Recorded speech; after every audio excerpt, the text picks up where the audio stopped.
우리 하나님 교회는 이제 발아 싹이 트는 시간에 들어섰습니다.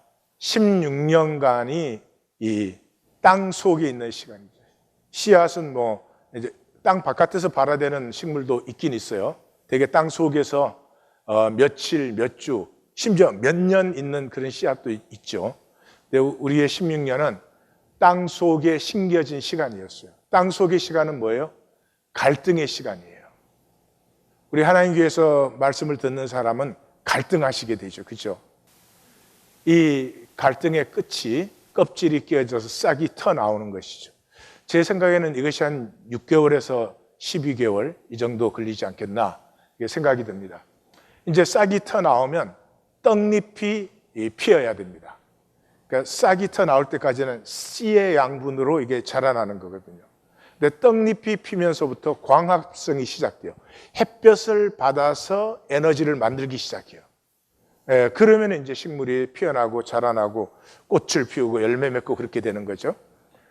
저의 하나님의 부르심의 사명은 이곳에서 하나님의 생명과 하나님의 생명으로 통하는 사람들이 싹 트고 떡잎까지만 피우면 그 다음엔 하나님 안에서 스스로 인도받고 자라갈 수 있는 것입니다.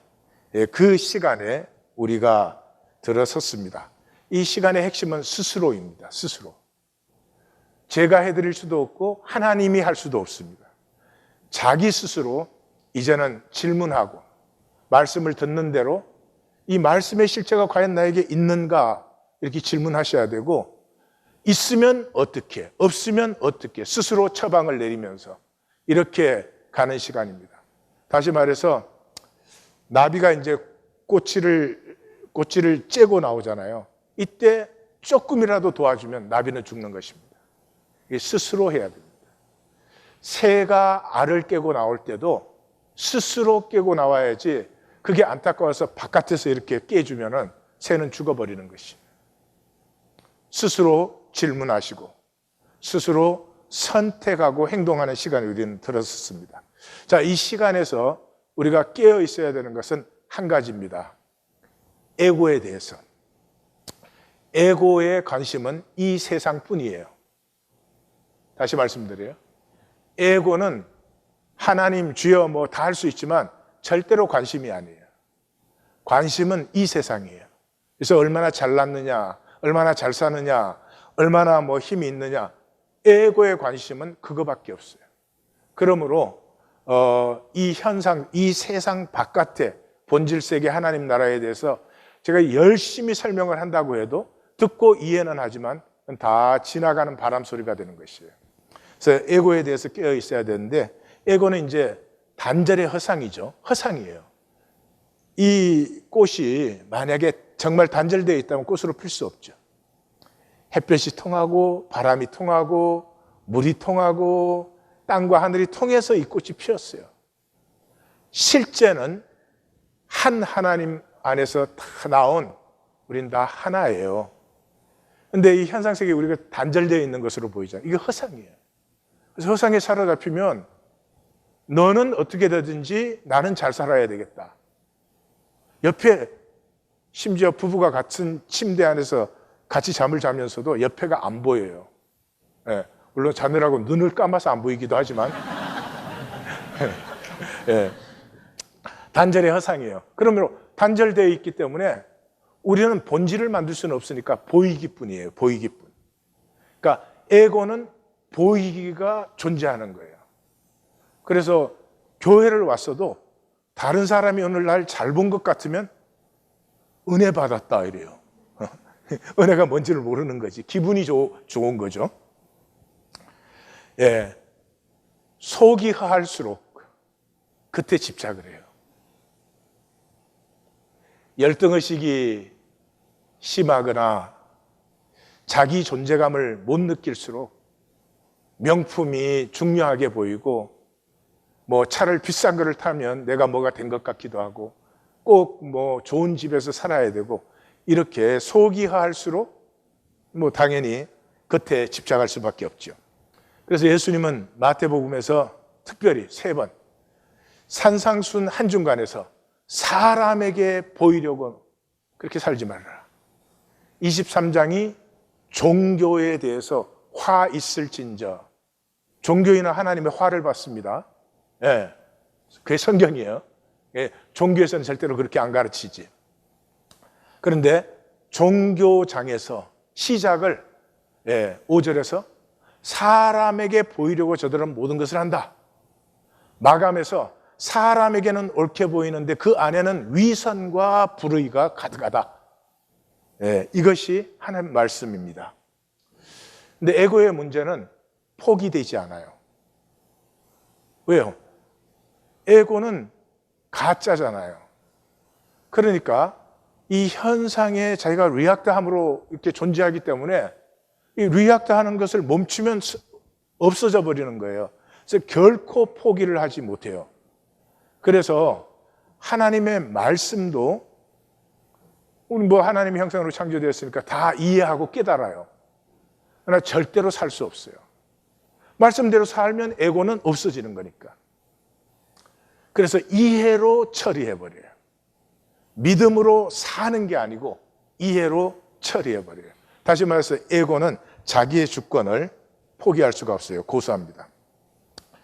그것은 이제 원칙적인 면이지만 사실 우리의 삶에서 이 에고가 문제가 되는 것은 에고는 불행을 먹고 살아요. 에고는 불행할 때 강해져요. 그래서 아내가 언제 강해지느냐? 남편이 잘못했을 때. 그러면 아내가 막 원더우먼이 되는 거예요. 또 남편은 이제 아내가 잘못했을 때 슈퍼맨이 되려다가 맞지.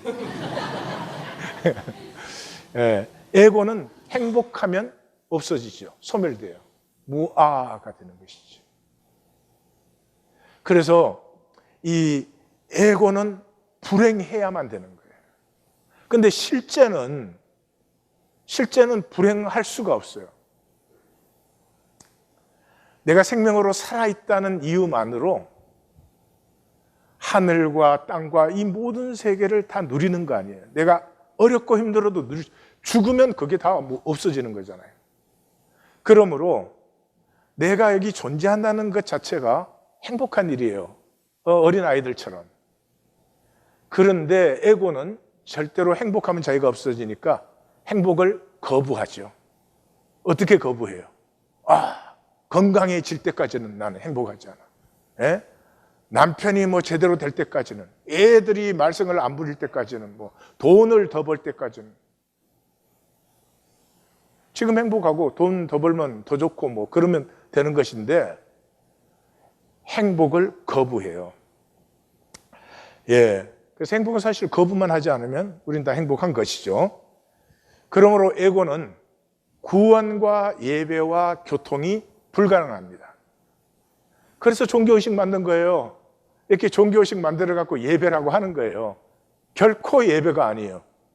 내가 주인 돼가지고 이해하고 듣고 뭐 의식 참여하고 뭐 여기서 찬양을 하든 말씀을 하든 자기 마음대로 뭐 천지를 주여하기도 하고 그러잖아요. 그거는 예배라고 하는 거예요. 왜요? 불가능하니까. 하나님이 이 구원이 사람으로서는 할 수 없다 그랬을 때 어렵다는 말이 아니에요. 그냥 사람에게는 구원이 impossible, 불가능한 거예요. 왜요? 에고에게는 구원과 예배와 교통이 필요 없고 상관없고 원하지 않아요. 말이 이상합니까? 성도님들이 만약에 뭐 매일 돈을 한 10만 불씩 벌고 아주 건강하고 뭐 자식도 문제 안 부리고 뭐 뭐든지 잘 되고 편안하다. 그럼 교회 열심히 나올 것 같으세요? 그렇게 사는 사람들이 되게 교회 잘 안 나와요. 1년에 몇 번 이렇게 나와주세요. 우리가 진짜 원하는 건 구원과 예배와 교통이 아니에요. 내 마음대로 잘 됐으면 좋겠다는 거예요. 그래서 이 에고는 현명하고 이게 모든 지식과 이해로 멸망합니다. 왜요? 단절됐어요. 단절의 끝은 멸망이죠.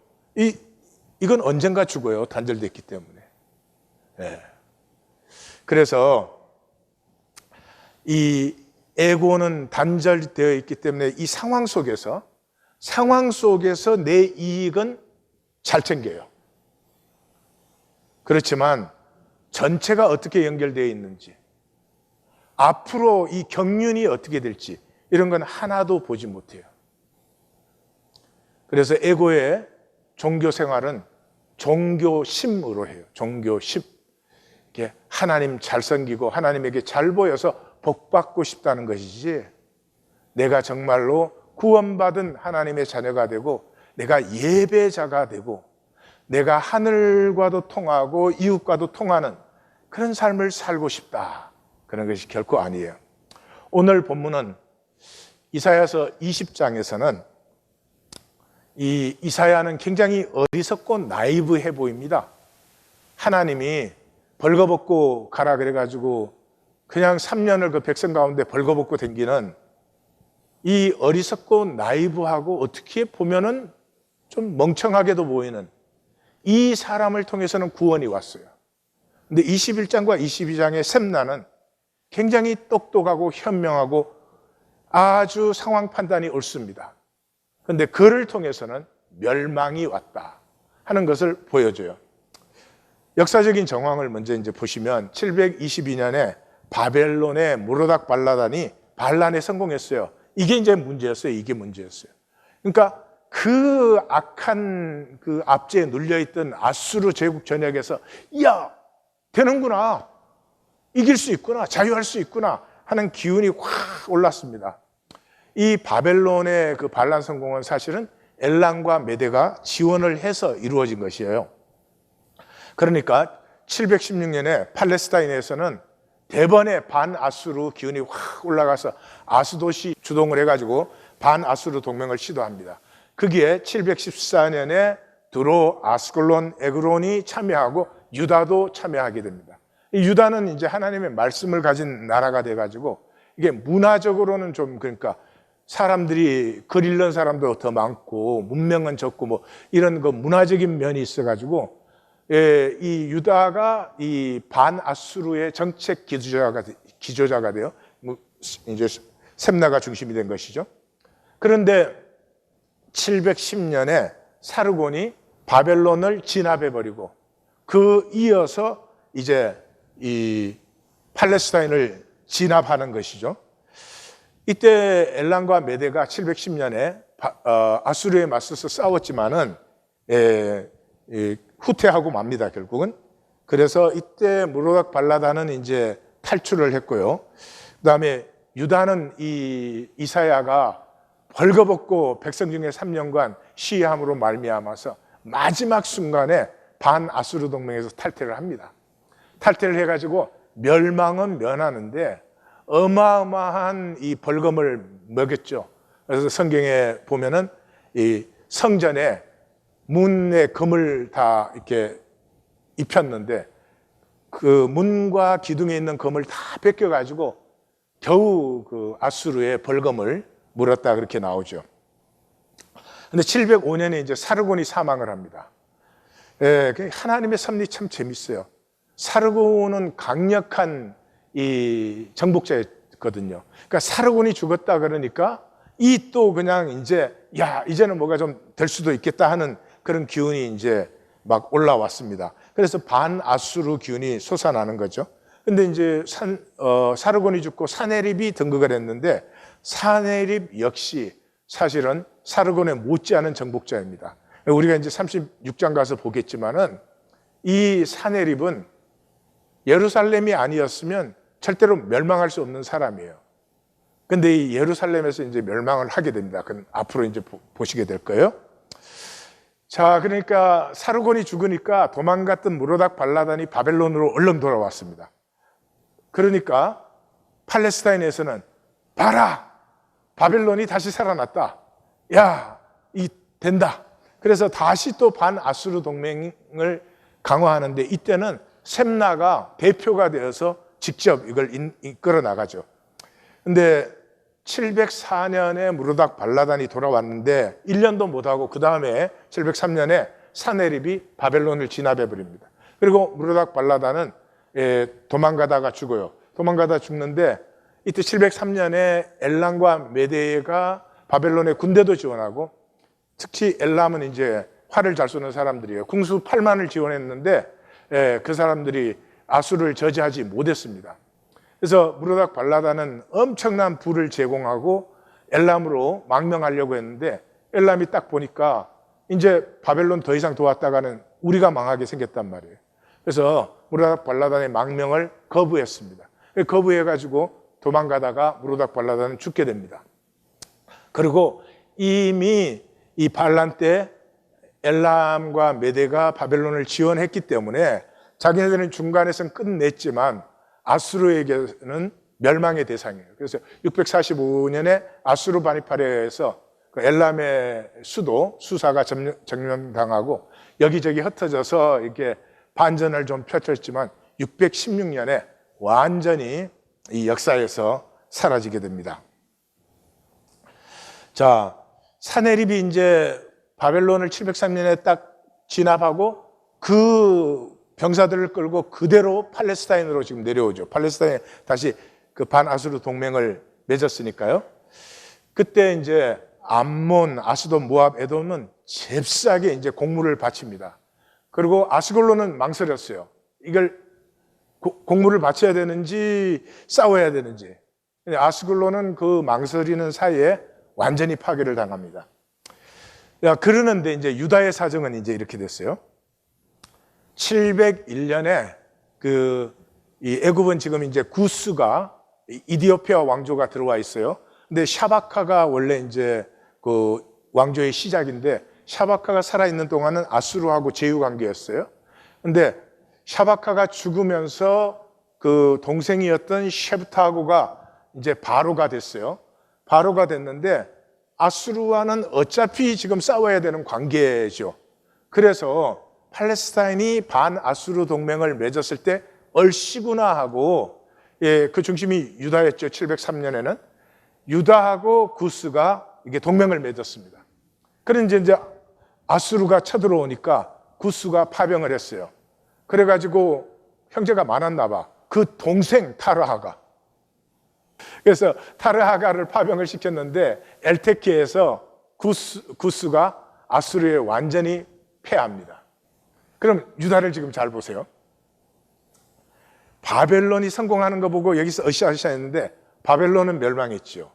구스는 전쟁에서 패했지요.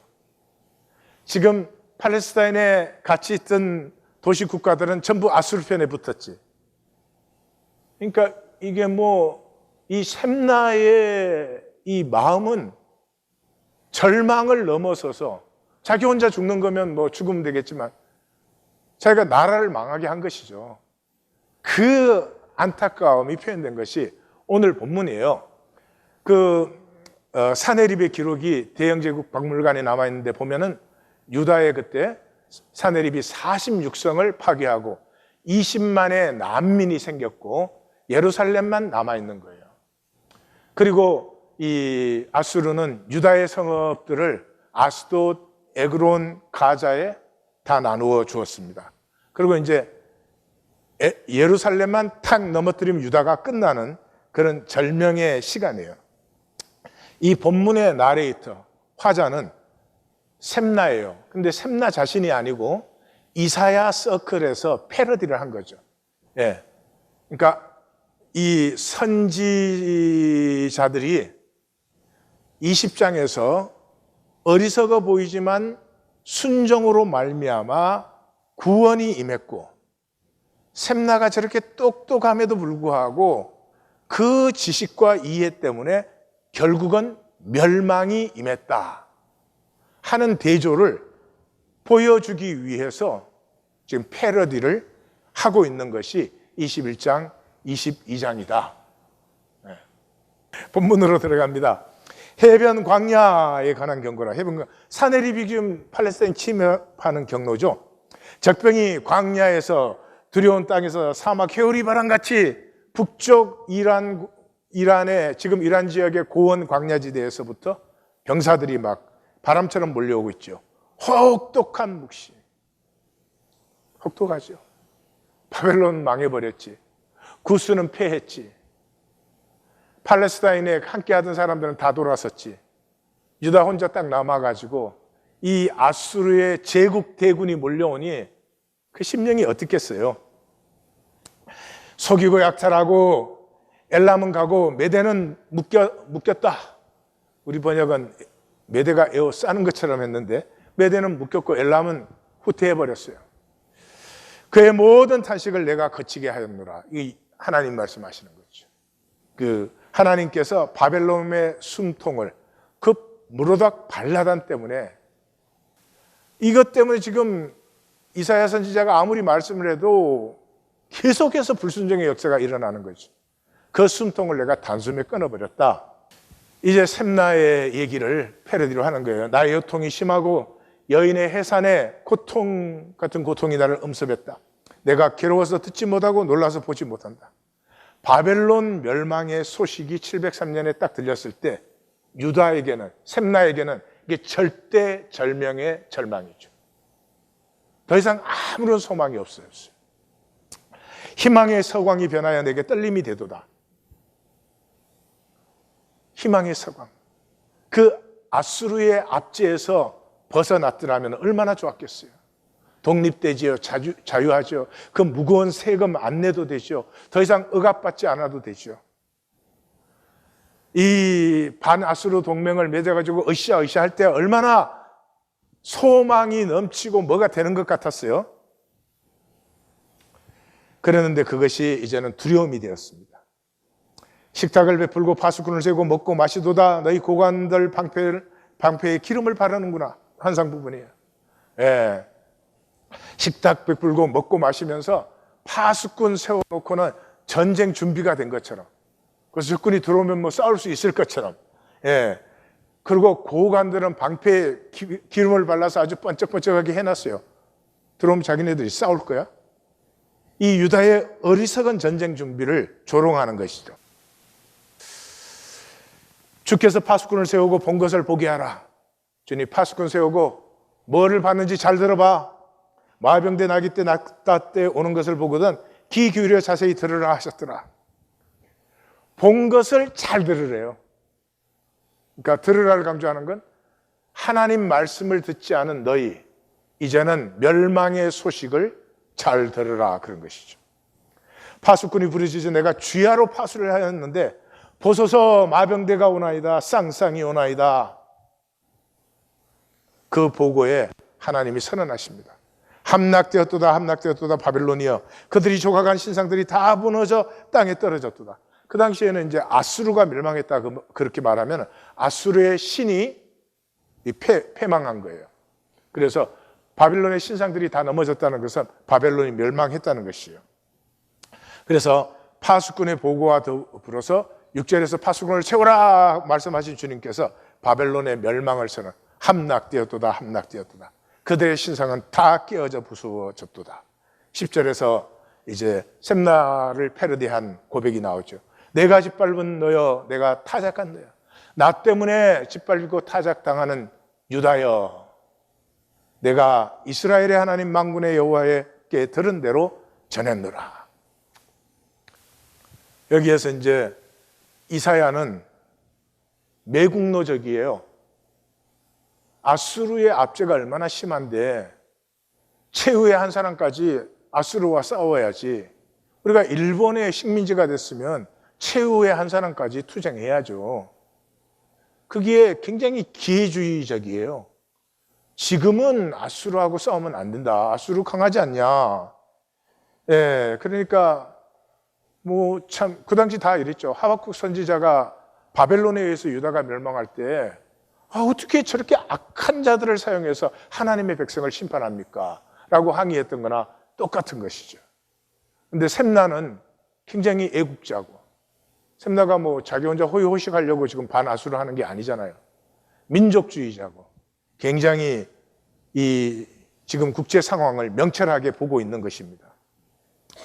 그런데 문제는 이것이죠.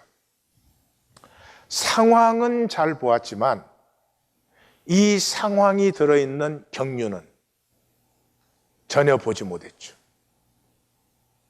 전혀 보지 못했어요.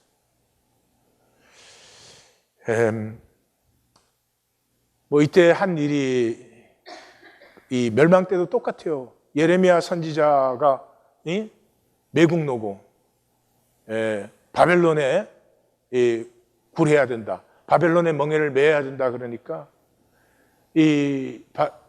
예레미야 선지자를 침뱉고 뺨을 때리고 수염을 뽑고 그랬죠. 그리고 거짓 선지자들은 뭐라고 했어요? 예루살렘이 하나님의 성이고 여기 하나님의 여호와의 성전이 있고 우리가 하나님의 백성인데 왜 하나님이 우리를 지키지 않냐? 그리고 그때도 종교 부흥에 많이 했죠. 종교 부흥에 할 것이 아니라 무엇을 해야 됐었죠? 19장에서 하나님이 유다에 절대 기회를 주셨죠. 아수르와 구스가 제휴하고 구스와 아수르가 유다의 협조를 구했어요. 그러면 이사야 말대로 그 협조에 참여를 하면은 더 이상 유다는 이제 침략 걱정은 안 해도 되죠. 그러면 그때에 북왕국의 저 난민들, 저 불쌍한 사람들 돌보고 무너진 성읍들을 재건하고 허물어진 가옥들을 고쳐서 사람이 살 수 있도록 도와주고, 그게 무슨 말이죠? 모세 오경의 핵심이 뭐예요? 더불어 살기예요. 이런 종교생활을 하라는 거 아니에요. 더불어 살아라는 거예요.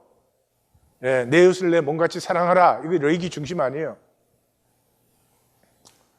그 더불어 살기를 했더라면 무너진 북왕국의 난민들을 돌보고 무너진 유다의 성읍과 가옥들을 수보하고 예루살렘을 고치고 이렇게 더불어 살기를 해야 되는 시간이었죠. 만약에 그렇게 했더라면 아수르가 언제 망하죠? 612년에 망합니다. 612년에 아수르가 망할 때에 보세요. 아수르는 망했죠. 아수르 때문에 애굽은 굉장히 약해져 버렸죠. 이 팔레스타인에 있는 도시 국가들은 흐지부지해졌죠. 더불어 살기가 이루어진 이스라엘은 하나님의 징조와 예표가 되죠. 그때 온 세계가 보는 것이죠. 저렇게 살아야 되는구나. 괜히 남의 나라 침략해가지고 죽이고 뭐 영토 확보했다고 그게 뭐가 되는 게 아니구나. 각자 자기 나라 안에서 서로 돌보며 살고 다른 나라 도와주고 다시는 전쟁을 연습하지 않는, 유다가 하나님의 징조와 예표가 되었다면 하나님은 더 이상 제국을 만들 필요가 없죠. 불순종하니까 아수르가 끝나면 바벨론이 들어와야 되고, 바벨론이 끝나면 페르시아가 들어와야 되고, 페르시아가 끝나면 헬라가 들어오고, 헬라 끝나면 로마가 들어오고, 로마가 끝나니까 자본주의 제국이 들어와서 마켓 엠파이어, 가장 무서운 제국이에요. 인간 가치가 전적으로 돈에 달려 있어요. 그 사람의 심령의 중심에 뭐가 있어도 돈을 못 만들면 존재 가치가 없는 거예요. 그건 악입니다. 그 악에 기독교라는 종교도 열심히 참여하고 있는 것입니다. 그래서 이사야 시작이 어떻게 되죠? 너희는 내 백성인데 너희가 나를 모른다. 아니, 나를 모른다는 것조차도 모른다. 그렇게 서론이 딱 끝나고 나면 어떻게 되냐 그러면 그 10절에서 서론이 끝나요. 11절에 더 이상 나에게 희생제사 지내지 말라. 그 제물의 기름과 피에 나는 질렸다. 너희가 나에게 보이러 오니 내 마당만 밟는도다. 너희가 월삭과 대회와 성회와 안식일로 모이는 것 내가 견디지 못. 너희가 주일 예배 드리고 3일 예배 드리고 새벽 기도해 드리고 무슨 뭐 부흥해 드리고 도무지 난 견딜 수가 없다. 그리고 14절에 뭐예요? 너희가 그렇게 내 앞에 모여가지고 으쌰으쌰 하는 거 내 마음에 무거운 짐이라. 내가 언제 너희에게 그것을 요구하였느냐. 그래서 너희의 기도는 더 이상 나는 듣지 않는다. 너희 손에 피가 가득히 묻어 있지 않느냐. 너희 형제 자매들은 버림받은 거지가 되어서 지켜줄 사람이 없어서 누구든지 죽이면 죽여버리는 그런 상황인데 너희는 예루살렘 성 안에서 먹고 마시고 저녁에는 부흥회하고. 그래서 결론이 뭐예요? 너희는 스스로 씻으며 스스로 깨끗하게 하며 내 목전에서 악한 행실을 버리고 행악을 거쳐라. 악한 행실과 행악이 뭐예요? 예루살렘은 괜찮으니까, 우리는 괜찮으니까 이기적으로 편안하게 사는 거예요. 그래서 총 결론이 뭐예요? 선행을 배우며 정의를 구하며 학대받는 자를 도와주며 고아를 위하여 신원하며 과부를 위하여 변호하라. 이 윤리 가르치는 거 아니에요. 전쟁터에서 남자들이 죽어버렸기 때문에 과부와 고아가 산천에 허들어져 있는데 어떻게 그 돌볼 마음이 안 생길까요? 정치적인 정책이 수립하고 있을까요? 어린아이 같음을 잃어버린, 생명을 잃어버린 종교인들의 모습이죠. 하나님의 절대 기회를 버려버린 유다. 우리 역시 하나님의 절대 기회의 시간에 우리는 어떻게 할 것인지 스스로 선택하셔야 됩니다. 성경은 우리를 당황케 합니다. 예수님은 한마디로 구원받은 자의 삶은 어린아이 같아 그렇게 말씀하셨어요. 그냥 피어나는. 사람은 자연스러우면 행복하고 아름다워요. 왜냐하면 우리의 중심은 하나님의 형상이기 때문에. 그런데 이 자연스러운 중심을 억눌러요. 이익을 챙기기 위해서. 내 마음대로 하기 위해서.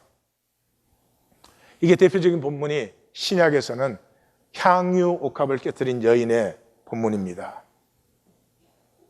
이 본문의 핵심은 여기에 있어요. 여인은 그냥 한 거예요. 예수님이 메시아이기 때문에. 뭐 죽음을 아니요.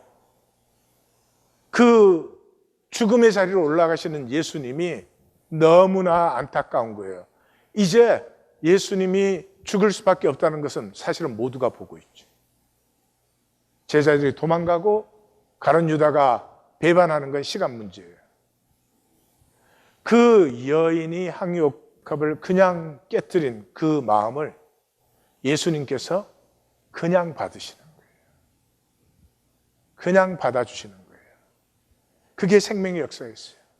제자들은 막 붕괴해가지고 무슨 의도로 이걸 허비했느냐, 그리고 뭐 비싼 값에 팔아 가난한 자들에게 줄 수도 있었겠는데 뭐 항상 이 인간 게임을 하는 사람들은 분노가 많아요. 그리고 명분이 분명해요. 명분이.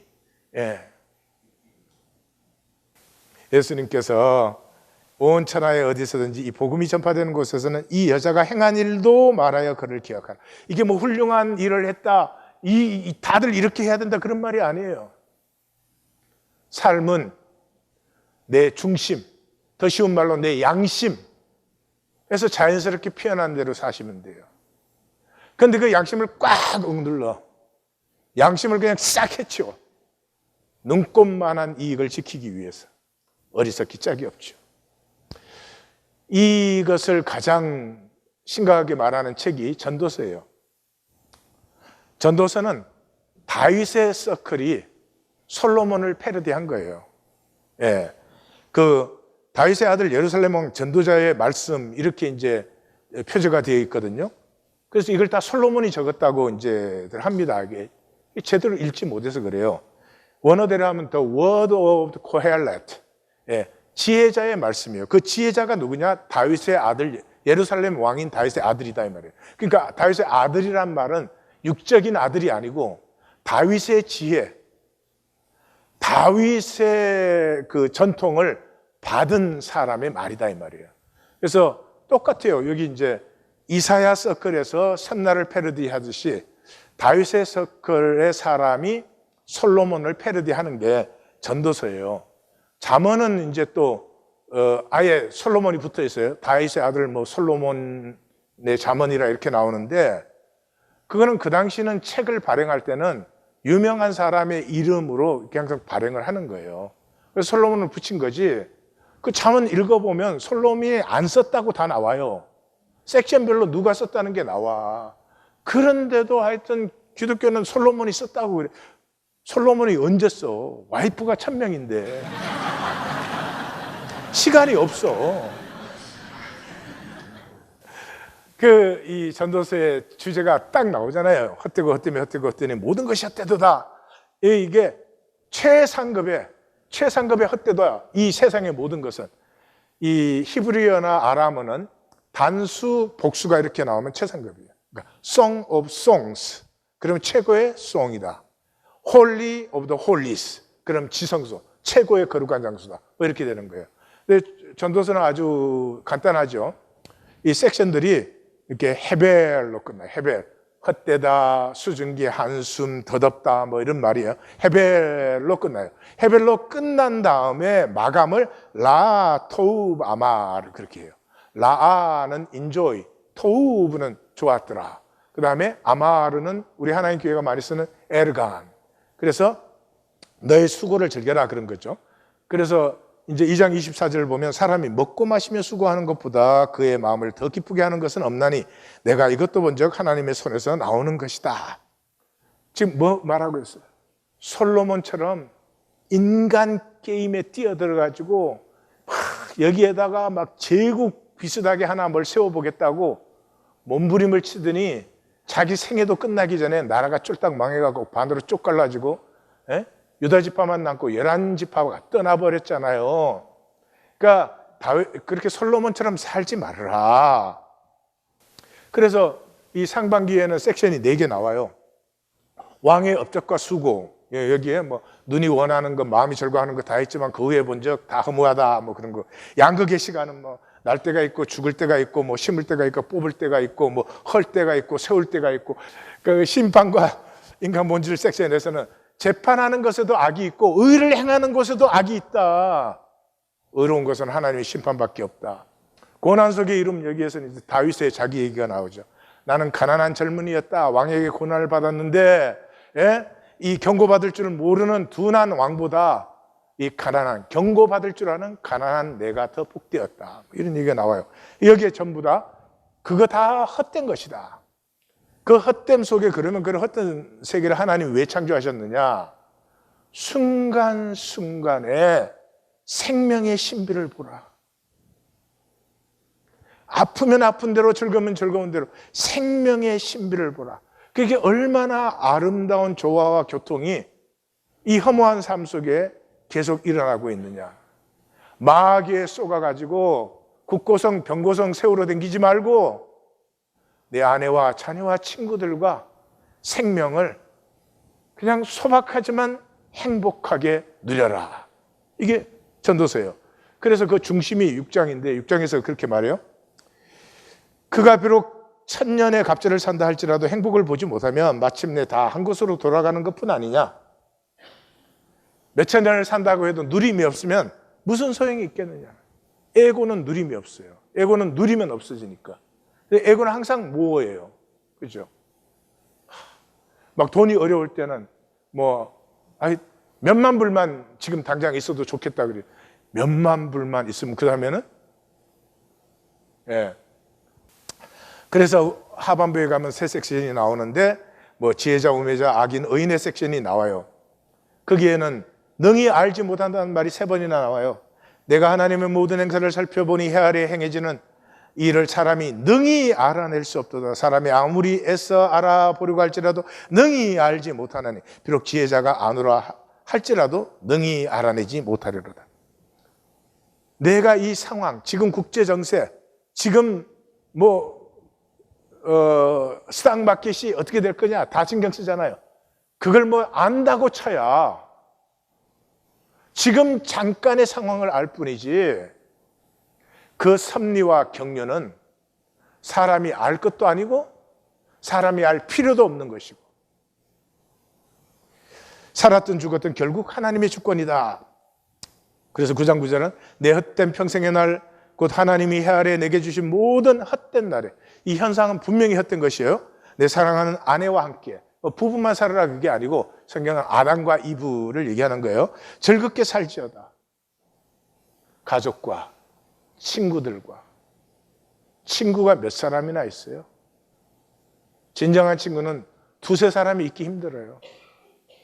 그러나 그 진정한 가족과 두세 사람의 길벗이 있는 삶은 행복을 담을 뿐만 아니라 행복의 봉심원이 생겨요. 근데 에고의 욕심 때문에 내 중심을 불행으로 만들어 놓으니까 살면 살수록 불행의 동심원이 자꾸 번지는 거예요. 인간 도모의 모든 것은 헛되다. 이게 결론이에요. 도모할 수밖에 없는 세상에 살지? 근데 도모해봐야 헛되니까 그 도모하는 과정을 즐겨라. 그 속에서 네가 피어날 수 있고, 그 속에서 네가 성숙해질 수 있고, 그 속에서 너의 지혜가 참으로 자랄 수 있어. 그래서 이 전도서는 두 가지를 얘기합니다. 현상의 종노를 하지 말고 나의 분복을 누려라. 예, 사람이 하나님께서 그에게 주신 바 그의 일평생에 먹고 마시며 헤아려야 하는 모든 수고 중에서 낙을 보는 것이, 가족과 친구와 일하는 이 모든 것을 즐기는 것이 그의 분복이다. 영원을 주셨으니 심판을 기억하라. 예, 하나님이 모든 것을 지으시며 때를 따라 아름답게 하셨고 또 사람들에게는 영원을 주셨. 원어는 영원이요. 근데 저 사모하는 마음은 아마 영어 번역에서 가지고 온 것 같은데 영원을 주셨어요. 영원을 느끼면 현상에서 자유해져 버려요. 영원한데 이 잠깐의 현상에서 잘났으면 뭐하고 못났으면 뭐예요? 잘나고 못나고를 누가 만든 거예요? 우리끼리 만든 인간 게임 아니에요. 뭐를 더 가지고 덜 가지고 그게 중요한 포인트가 아니죠. 하나님의 생명을 가지고 내가 이 현상 속에 들어와서 이 하나님의 생명이 싹 튀어져서 내가 영원을 누릴 때, 그때 우리의 삶의 종착점은 심판이 됩니다. 심판은 좋은 것이에요. 저는 이제 우리 하나님 교회가 이렇게 싹 트는 시간에 들어섰으니까 저는 이제 그거예요. 여기에 이제 싹이 트고 그 다음에 떡잎이 딱 피어나면 제 시간은 끝났어요. 그 사역을 가지고 저는 주님 앞에 서는 것이에요. 주님 앞에 섰을 때 주님이 얼마나 잘했느냐 묻지 않아요. 예? 넌 결과를 제대로 냈느냐 그렇게 묻지는 않아요. 너는 신실하게 전했느냐. 지금부터의 시간은 저는 신실하게 전할 뿐이에요. 이제 받고 안 받고는 스스로의 문제예요. 항상 이 복된 삶은 심판을 향하게 되어 있어요. 에고의 삶은 심판을 부인하죠. 심판 생각하면 두렵고 생각하고 싶지 않고 슬쩍 피하고 싶고 그렇게 되는 것이죠. 그래서 내가 깨달은 것은 오직 이것이라 곧 하나님은 사람을 정직하게 지으셨으나 사람이 많은 깨를 내었다. 그냥 하나님은 하나님 형상으로 우리를 지으셨어요. 그런데 우리는 이 현상세계 게임을 하려고 온갖 깨를 다 냈어.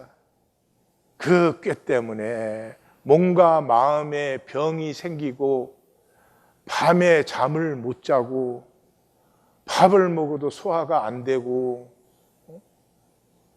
먹으면 소화시키면 되지 왜 안 되냐고. 에? 서로가 함께하면 기뻐하고 즐거워하면 되는데 꼭 미운 게 보이고. 왜 이쪽으로 말을 할까? 전도서적인 삶을 한마디로 말하면 일용할 양식과 두세 사람의 길벗이 있으면 어찌 족하지 않으리요. 이 현상 속에 살아가는데 뭐가 더 이상 있어야 되겠어요? 정말 명품 결제해야 되는 거예요? 꼭 큰 집에 살아야 되는 거예요? 어디서 도대체 그런 생각이 들어왔을까? 한번 스스로 질문해 보세요. 그게 행복이라는 생각이 도대체 어디서부터 들어왔을까?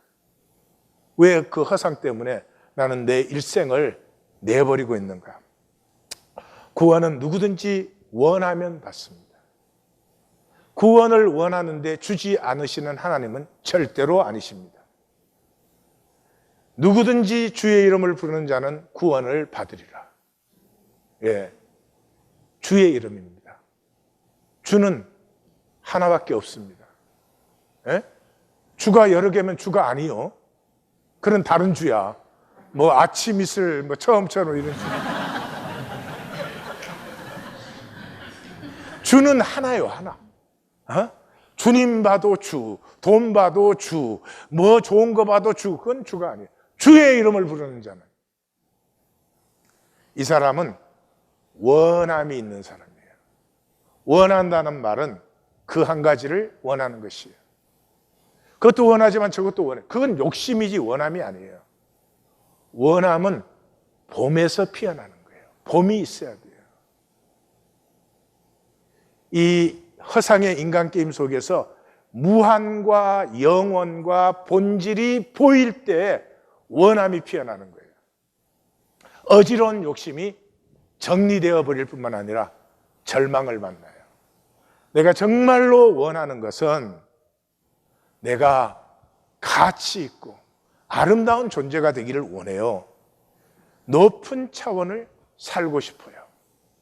우리 중에 가치 없이 살고 싶다 이런 사람은 아무도 없어요. 이 높은 차원을 산다는 것이 행복이에요, 행복. 예. 높은 차원이 무슨 윤리적 뭘 깨닫거나 그런 것이 아니고요. 행복한 사람은 너그러워져요.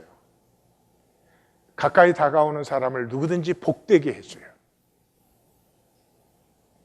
그때 우리는 내 존재, 하나님 창조하신 나됨의 가치를 느끼는 거죠.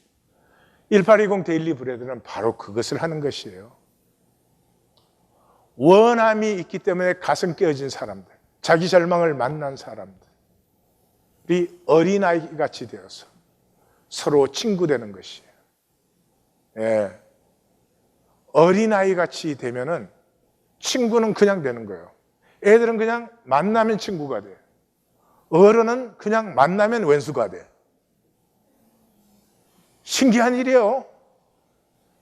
그런데 어린아이 같을 때 제일 저에게 신비한 일은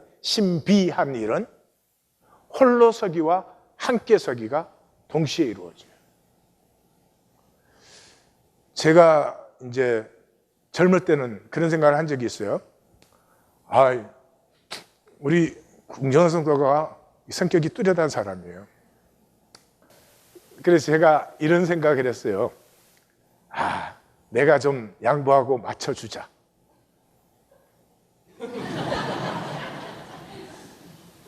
자, 그 어떻게 됐을까요? 우리들이 행복할까요? 아니죠. 다른 거 볼 때마다 내가 참아야 되니까. 이 화산 대폭발의 시간을 기다리고 있는 거지. 근데 그런 어리석음이 지나가고 나니까 그냥 가치 있는 걸 즐기는 거지. 뭐를 참아주고 뭐가 그런 게 아니잖아요. 그냥 가치 있는 걸 즐길 뿐이지.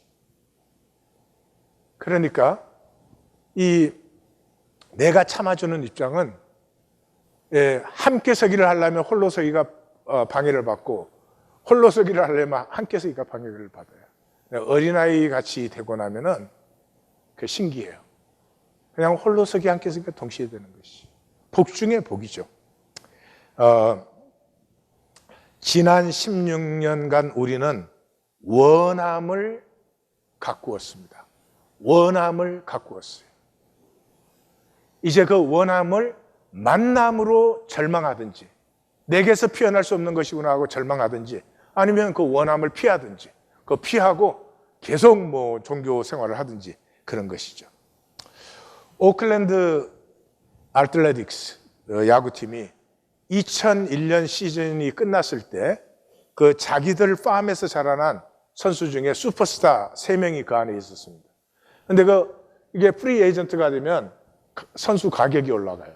근데 오클랜드는 굉장히 돈이 없는 팀이니까 세 사람을 잡을 수가 없고 이 세 선수를 양키스와 보스턴 레드삭스가 다 데려갔어요. 그러니까 사람들이 다 그렇게 생각했어요. 이제 아트레틱스는 끝났다. 예. 그 선수들 때문에 뭐 그래도 좀 됐는데, 그러니까 이제 끝났다고 생각했을 때 필리빈이라고 하는 그 제너럴 매니저가 뭐 비싼 선수, 홈런 잘 치고 타율 높고 그런 선수만으로 게임이 이루어지는 건 아니다. 어쨌든 중요한 것은 진로 하는 것이다. 진로.